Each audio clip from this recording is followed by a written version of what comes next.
Welcome back to Let's Talk NBA with Rick and my very astute, knowledgeable NBA fan, Jack. It's a good introduction, isn't it? Yes, thank you. Astute and knowledgeable. Wow. Now you set the expectation of the bar so high. Welcome in. The reason I say that is my friend Jack here. I mean, we love to talk sports, as you know. We really enjoy your viewership. He has been talking up the Phoenix Suns all year long. Phoenix. And I'm like, come on, man. They're short. They're not going to do it. Well, now they sit in first place with the best record in the West. Them and Utah, I guess, are tied right now. And I think Phoenix is going to beat them out in the end. But, wow, kudos to you on really propping up Phoenix. How much money have you won just betting on it? I don't bet on it. $1 million mark. No, right? unfortunately, I don't bet on them. Seriously? Yeah. So the reason why I like Phoenix showed something in the bubble. They were, I think, at one point they won 10 straight games. And I was looking at that Phoenix team as if that Phoenix team has heart. They just don't have the leadership. And when they traded for Chris Paul, I said, oh my God, that team is going to outperform what everybody else is thinking. And, you know, they had a semi-slow start, and then all of a sudden, they just got on it and kept on going. Yeah, they've been amazing. And if you guys watch our show, you hear me, I'm always talking about players that have high basketball IQ. I'm all about them, and I'll always praise them. And Chris Paul falls right in that category. Yeah, they've been great, and they've done a couple of things. I've seen a couple of the keys. Chris Paul, of course, but the thing that I've seen about them is Ayton in the middle. He has really grown up. He has become a really good center. Booker has gained confidence. I watched that kid get more confident every game this year, and he, with playing beside Chris Paul, been a difference maker. Ayton has been a difference maker, but of late, with all the winning they've done of late, a lot of people don't realize this kid Dario Saric that's come on. They picked him up. A lot of people who's Dario Saric? Very good defensive player and a good shooter. Hustles all the time. He comes off of that bench and he's doing an incredible job. And then they got their usual guys that are playing so well. It's a top team. They look very good, and they got a couple guys that come off the bench that are looking good. But for me, I look at them as legitimate now. I really do. I mean, I think they can win. The NBA is so funny, and I'll give you a perfect example why the NBA is so tough. A team like Denver has been playing good ball. They were 9 out of 10 without Murray. They won 9 out of 10 games. They come in the other night, Clippers at full strength. They put it to the Clippers. They play incredibly well. Like, wow, they're a better team than the Clippers. Both teams were at full strength except for Patrick Beverley wasn't playing. That's a difference, I guess. He's a leader. But they beat them good. Last night, they played the Lakers. And a team, being Denver, who averages 115 a game, scores 89 points against the Laker team, who has lost, I believe, 5 out of 6 games and had lost 3 in a row. A team that was really number six in the standings, close to hitting the number 7 spot and having to be a play-in team. Well, the Lakers got a lot of energy last night, and they played harder. But they still only scored 92 points. Denver was going at half the speed that they were playing against the Clippers. And I said to myself, look at this NBA. There's very few teams that play every night. A team like Dallas plays hard every night. Dallas plays hard every night. I love it. Atlanta plays hard every night. Win or lose, Memphis plays hard every night. Believe it or not, Philadelphia plays hard every night. Milwaukee's playing hard every night. So with this big mix-up we got here in this NBA, how do you see this thing coming together by the playoffs? And we got, 8 games left? The playoffs, the play-in series starts May 18th. May 18th, the playoffs start.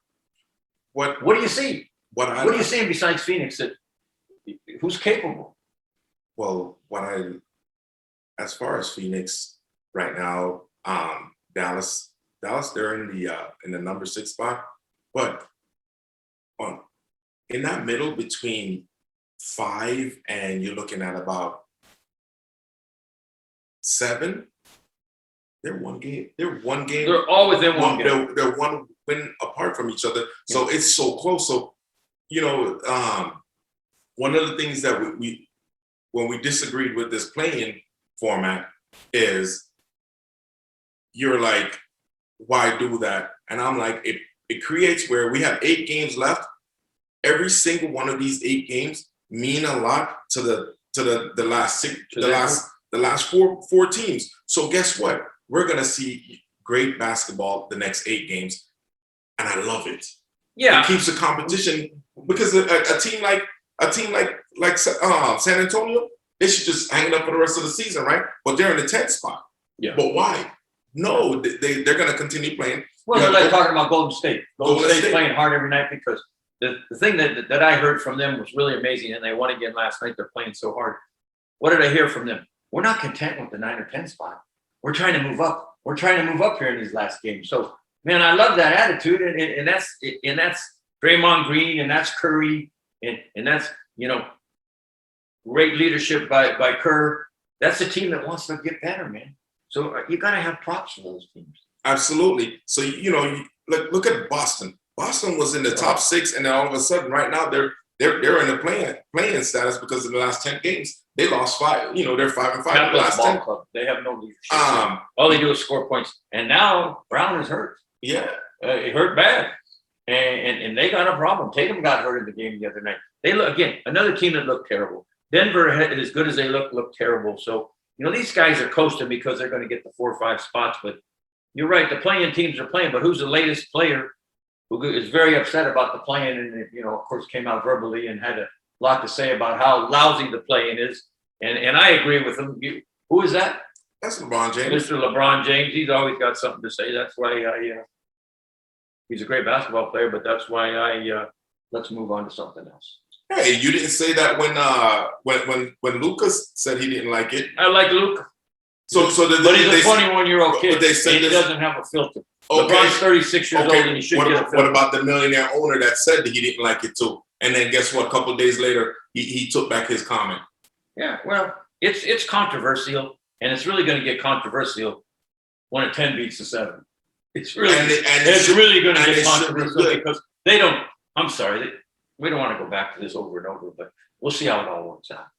I mean, what do you think in the East? The other night I looked at Milwaukee and I said, this team is really good. Milwaukee beats Brooklyn when Brooklyn had a chance to score 3 times, a 3 at the end of the game, 2 by Durant and 1 by Kyrie Irving. They didn't do it. They had a chance to tie the game. They were down 117, 114. You know, they come down. Irving misses a 3. Milwaukee goes down, misses a shot. Durant comes down, misses a 3. Milwaukee goes down, misses a shot. They come down, Durant misses a 3, game over. I'm like, that doesn't sit good with me. One of those guys in 3 shots, and again, Milwaukee should have hit a shot somewhere. Absolutely. Milwaukee doesn't score any points. It stayed 117 to 114 for the last minute or so. And that kind of discouraged me, because some of you should be hitting buckets. This is the NBA, man. And then one of those things, it comes down to Milwaukee should have been playing smarter basketball. Those last shots should have been a free throw. Coming down the wire, no, you're gonna stop the clock, because you need to put yourself in a position to win. We're running the clock out, so you're not gonna get multiple opportunities. And we're gonna set up to get the best shot, and you're gonna see, hey, you're either gonna have us run the clock out because we're gonna take all 24 seconds, or you're gonna foul.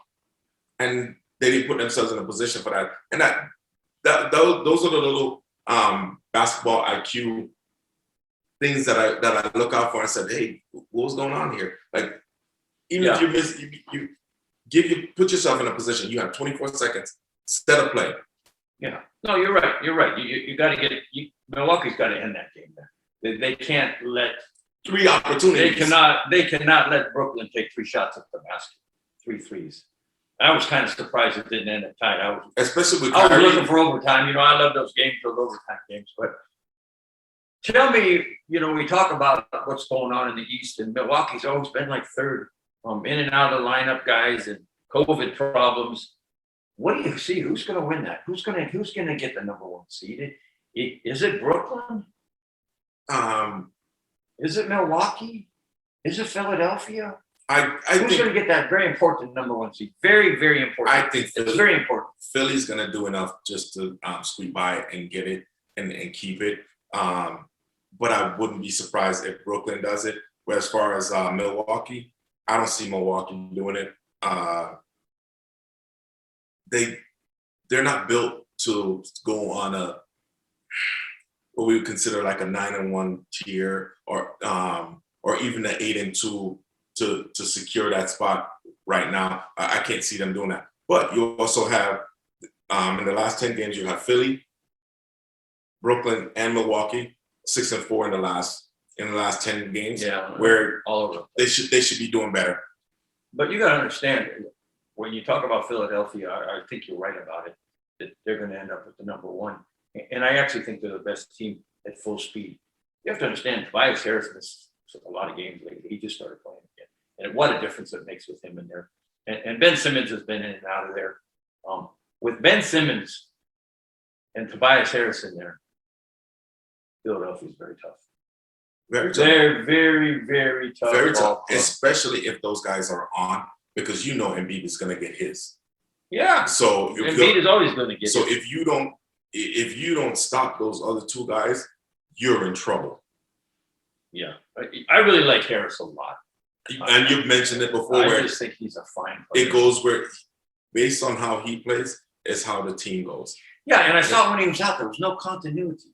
They got to keep him healthy. He came back a couple games ago. He looks great. Philadelphia looks great. And, I'm rooting for Philadelphia to do it. I really am. Brooklyn, man, there's been too much in and out drama. Guys hurt. Now all of a sudden they think Blake Griffin's a star, and he's playing pretty good. He had a prolific dunk the other night. They said, oh, he can get off the ground, but he's played well in Brooklyn, and he's helping them. Of course, Aldridge retired. DeAndre Jordan, they keep looking for reasons not to play him. I don't know Brooklyn, who's going to be ready, who's not, who's going to get hurt. But a consistent this year, other than a few times guys being out, I like Philly to be in the number one spot. And how about in the West? Is it going to be Utah or is it going to be Phoenix? I'm still riding with Phoenix. Right now, Phoenix 7-3 in their last 10. Utah, I think, they're going to get complacent because they basically have. They know they're going to make the playoffs. Guys who need to nurse injuries, they're going to make them. They're going to have them nurse it. Whereas I see a healthy Phoenix team just keeps on winning and keeps on pushing and challenging. Denver is not too far behind where Denver's in the number 3 spot. Yeah, that's a big loss for them. And last night at the Lakers. It was. It wasn't. It didn't have to happen. It really didn't have to happen. They were a better team than the Lakers. But when it comes to sports, especially team sports, it's not who you play; it's when you play them. Yeah. Well, coming off of the Clipper high, and they were still in LA, relaxing. They didn't, of course, they played on Sunday and Saturday, and then they played last night. So they had Sunday. Sunday they stayed in LA and relaxed, and played Monday against the Lakers. But they didn't show up. And the Lakers needed that game so bad, as we know. And the Lakers picked it up, played some defense, but they still are not in the class with the group they have and the group they had out there. They are not in the class of Denver. No, not at all. Gordon wasn't even playing last night. Porter wasn't even. Those guys weren't even playing hard. But you have what for Laker fans, what they saw was a little glimpse of what Anthony Davis should be. Good. He looked good. He basically took the team on his shoulder. He did. and good point. Propelled them to the win. So you got to look for the little wins in that sense. Of course, another game right now with LeBron not being in. So is that injury more than it should be? Or hey, maybe when he came back, he started playing a little bit too much, too fast. He should have been load managing like the Clippers do. Yeah, you know what I don't understand about the Lakers? Dennis Schroeder is a great player. He is a great facilitator. And you've got to remember he wasn't in a couple of those games. Well, what I'm saying is I don't understand how he's out on COVID protocol again. This is the second or third. It may be the third time this has happened to him. I know it's for sure the second. I'm like, and now he's out for 14 games. Who's he hanging around? What's he doing between games? I mean, you shouldn't be getting in the COVID problem at this point. The second time now the kid's out for 14 games. I don't get it. What's not going right there? And Schroeder's a great player, but I question where you hanging out, bro? Don't you have a consistent pattern? No, well, it's an inconsistent pattern. If you're in COVID protocol, it's an inconsistent. If it happens once, I understand it happens twice at this time of the season. No way, man. It comes down to me you being selfish. Yep, it comes down to you being selfish and not realizing that you're affecting another 55 people in the organization between players and management and staff. So you're selfish. You're not doing the sacrifice where you should be, especially at this point in the season. Unless you're injured, you should not be missing any games. I can't understand. I don't see it happening to any other team, and it's happened to this guy twice. So it affects the ball club. We don't know what's going on with LeBron. Sore ankle. Maybe they're just being very cautious. Maybe it wasn't that sore. I don't know, but it's getting very critical because the Lakers have some tough games left. They've got to play Phoenix. They've got to play the Clippers. They got a game with Utah. The Lakers have some tough games in the last 8 games. And they literally could end up in that 7th spot. I think they got a lot more pride than that. Last night, the one thing about the Lakers last night, as you said, Anthony Davis showed who he is, showed how great he is, reminded us how great he is when he feels well. And he led that team, but it started with good defense. And, in the NBA, the teams that play good defense are going to win games. And the Lakers, they've been the number 1 defensive team all year, even with guys in and out of the lineup. They've been the number 1 defensive team in the NBA all year. So it's really interesting. It's coming down to the stretch. The most compelling question to me is a Phoenix and a Utah really going to be able to make it happen and end up in the Western Conference Finals? Are they going to take that next step? Are they? Let me ask you all, are they going to take that next step? Is Phoenix or Utah going to take that next step and step up I'll answer to the top? I'll answer. He's going to answer. Mr. Astute and knowledgeable is going to answer for you. Go ahead, Mr. Astute. Yes, and yes. So what does yes, and yes mean? That means I don't think a Denver, despite playing good, Denver's not going to get there. When it comes down to if based on the position they're in right now, they're going to have to face maybe a Clipper or the Lakers in order to advance. And I think one of those teams may knock them out before. When you have a Utah, I think Utah is deeper than most people think. The average fans would know. Basketball people will tell you that team is very deep and they'll go far in the playoffs. Same thing with Phoenix. Phoenix, they're on a tear right now where it's one of those years where we have this outlier. It's not necessarily the favorites of winning these championships. You have teams that come out of nowhere, but a team like Phoenix, they didn't come out of nowhere. They're doing the thing at the right time. So let me be clear on this. So you're saying to me that Phoenix or Utah, they're going to go be 1 and 2. They're going to be 1 and 2 without a doubt. They're going to be number 2, 1 and 2. So whatever they are, 1 and 2, 2 and 1, it doesn't matter. That they're going to be playing each other in the Western Conference Final. You're telling me that Utah and Phoenix play each other in the Western Conference. Yes, they can. They can beat the Clippers, Lakers, and Denver. Dallas, Portland, Golden State. Portland's playing good. Well, we're getting a little deep now. But no, but I'm saying that I'm basically knocking off the top 10. Dallas and Golden State won't be at the championship. No. Portland will not be in the championship. Denver will not be in the championship. It's going to be 4 teams that have a chance.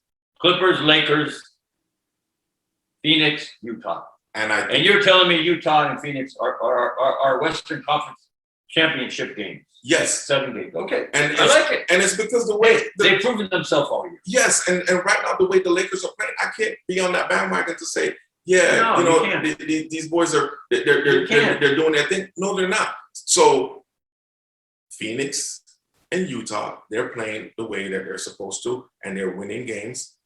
And I can see them in the finals. Are we gonna have the same playoff debacle that the Clippers had last year. Right now, the way they've been in and out Oh, on their roster, they're inconsistent. they're inconsistent.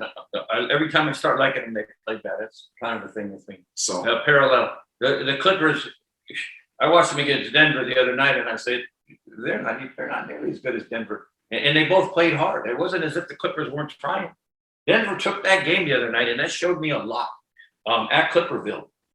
How about in the East? I mean, we basically got three teams. Who's the fourth that might get in there? Who's the fourth? Atlanta? Washington? You know Washington's playing the best basketball in the NBA? You think Washington is winning games, man. And you watch that Russell Westbrook. You talk about a ball player. Let me hesitate here for a second.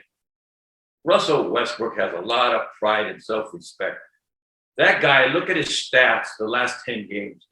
He's a double-double, triple-double every single night. He leads that team. He facilitates. He dunks. He shoots threes.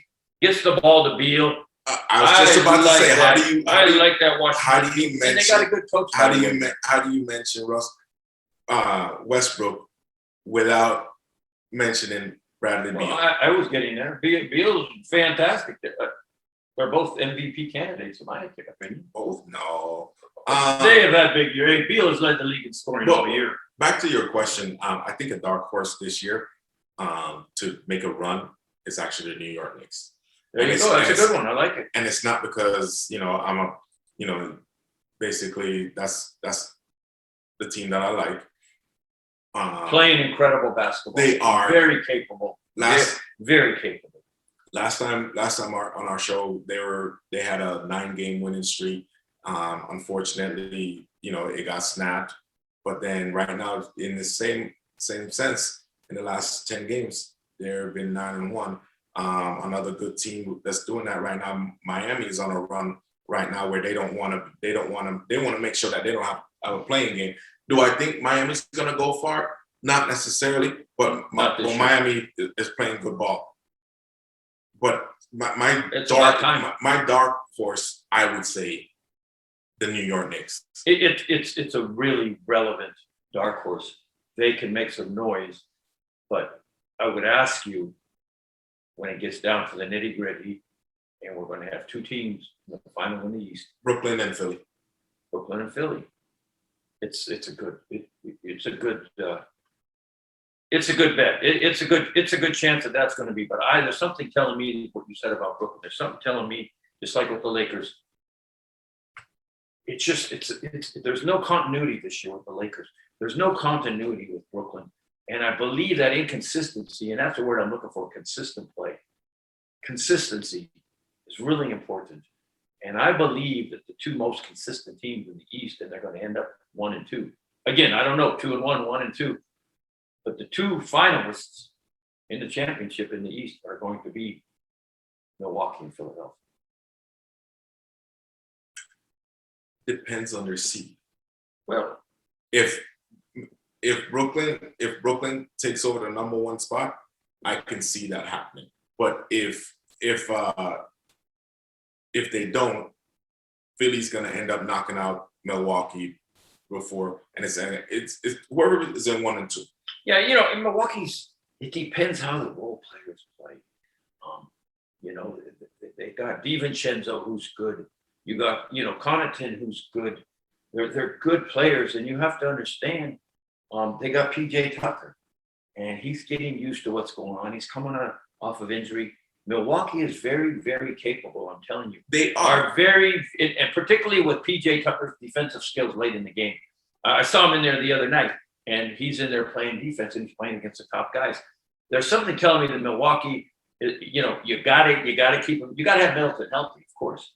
If Middleton is healthy, watch out for Milwaukee. I'm telling you, because Giannis is going to get this. Milwaukee may be the representative in the East this year. Those 3 teams, I don't think anybody can touch them.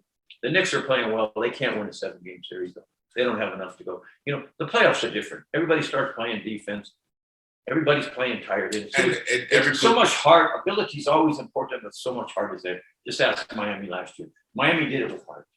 And they weren't as good as a lot of teams, but Miami made it. I just, something's telling me that it's going to be Milwaukee versus our good friends in Philadelphia, led by Embiid and his group of hard-playing guys. And in the West, I just think that, wow, it's tough, man. There's something telling me either the Lakers or Clippers are going to be there. I don't know that. I don't know if either one's going to make it happen, but I still don't think Utah or Phoenix is ready to win. Okay. I don't think they're ready to be in the NBA Finals. Well, There's something to tell in the Clippers. Oh my God, I don't know what. One week they look fantastic. The next week they look like the fifth best team in the league. I don't get it. Maybe you all play. It's when you play them. So before we wrap up, yeah, let's talk about MVP candidates right now. Oh, again, we have to because it changes every week. Right now, I'm loving Steph. And what Russell Westbrook this week. Steph Curry this week. Russell's been a bullet. And how about we don't talk about Julius Randle enough. And that's one of the. How about Jokic? He's there. And how about Luka? He's there for the West. How about Booker? How about Dame Lillard? How about Chris Paul? How about Chris Paul? So how about Giannis again? How about Embiid? So my question to you is Kyrie Irving. What's your definition of an MVP? My definition of an NBA MVP, that's tough to say, is a guy who leads his team higher than they should go.